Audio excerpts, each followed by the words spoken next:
আসসালামু আলাইকুম ওয়া রাহমাতুল্লাহি ওয়া বারাকাতুহু। আজকে জিনা সম্পর্কে সামান্য দু চারটি কথা বলবো। কথাগুলো মনোযোগ দিয়ে শেষ পর্যন্ত শুনবেন। ইনশাআল্লাহ উপকার হবে, উপকার পাবেন। জিনাটা আসলে কি?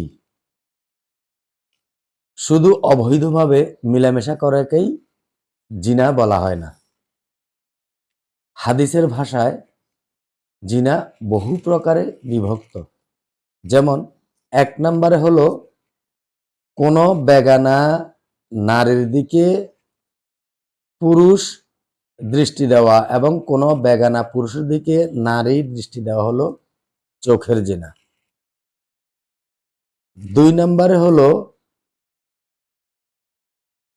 যৌনতা সম্পর্কিত অশ্লীল কথাবার্তা বলা হলো জিহ্বার জিনা।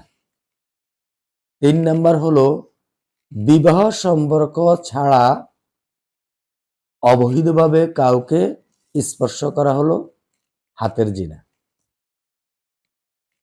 ৪ নম্বর হলো ব্যভিচারের উদ্দেশ্যে হেঁটে যাওয়া, এটা হলো পায়ের জিনা। ৫ নম্বর হলো জিনার কল্পনা করা ও আশঙ্কা করা, এটা হলো মনের জিনা বা দিলের জিনা। এই ৫ প্রকারের জিনা পূর্ণাঙ্গ হলে বা একত্রিত হলে তখন দেখা যায় পূর্ণাঙ্গ জিনায় মানুষ লিপ্ত হয়। সুতরাং আল্লাহ পাক রব্বুল আলামিন আমাদেরকে এই ৫টি জিনার কাজ থেকে বিরত রাখুক।